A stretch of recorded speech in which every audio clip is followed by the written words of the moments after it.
মিশকাতুল মাসাবির ভিতরে 32টা হাদিস আছে। দুনিয়ার সব মুহাদ্দিস একমত 100% সহিহ। এই হাদিসগুলোর ভিতরে এটা হলো একটা হাদিস।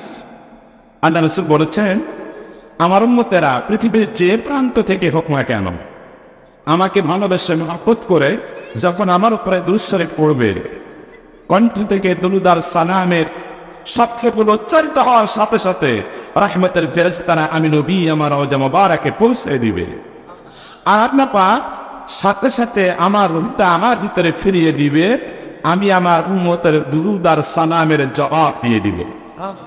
আর রাসূলের পক্ষে যদি স্লোগান দেই, আর রাসূলের উপরে যদি দুরূদ শরীফ পড়ি, কিয়ামতের কঠিন মুসিবতের সময় এই রাসূল আপনার জন্য আমার জন্য কি করতে পারবে?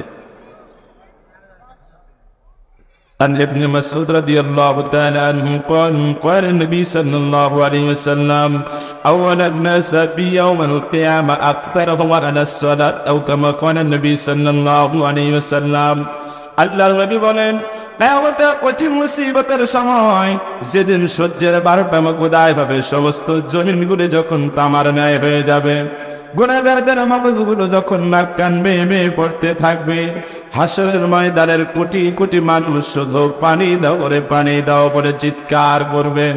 ওই কঠিন মুসিবতের সময় ওই উম্মত সর্বপ্রথম আমার হাতের হাউজে কাউসারের পানি পান করতে পারবে যে উম্মত দুনিয়ার বুকে আমি নবী আমার উপরে বেশি বেশি দুরূদ শরীফ পড়েছে।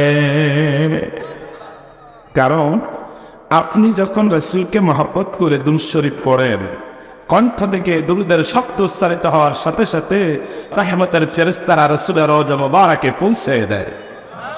আল্লাহ রাসূল বলেছেন, মা মিন আহাদিন ইউসাল্লিমু আলাইয়া ইল্লা রাদ্দাল্লাহু আলাইয়া রূহি হাত্তা আরুদ্দা আলাইহিস সালাম।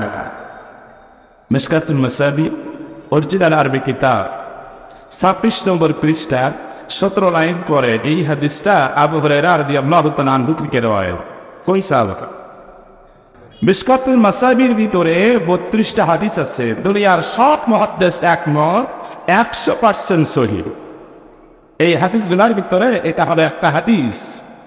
আল্লাহ রাসূল বলেছেন, আমার উম্মতেরা পৃথিবীর যে প্রান্ত থেকে হোক না কেন, আমাকে ভালোবেসে মহব্বত করে যখন আমার উপরে দুরূদ শরীফ পড়বে, কণ্ঠ থেকে দুরূদ আর সালামের শব্দগুলো উচ্চারিত হওয়ার সাথে সাথে রহমতের ফেরেশতারা আমি নবী আমার রওজা মুবারাকে পৌঁছে দিবে। আর আল্লাহ পাক সাথে সাথে আমার রূহটা আমার ভিতরে ফিরিয়ে দিবে, আমি আমার উম্মতের দুরূদ আর সালামের জবাব দিয়ে দিব।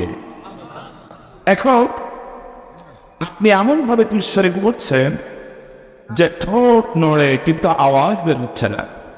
কি বের হচ্ছে না? ঠোঁট নড়ে তবে আওয়াজ যদি বের না হয়, রহমতের ফেরেশতারা সেটা পৌঁছাবে কেমনে? ঠিক না? এই জন্য রাসূলের শানে যখন দুরূদ শরীফ পড়তে হবে, কণ্ঠস্বর দিয়ে মহব্বত আর ভালোবাসা নিয়ে জোরে জোরে পড়তে হবে। রাজি আছেন সবাই ইনশাআল্লাহ? আল্লাহ তৌফিক দান করুক, জোরে বলেন আমিন।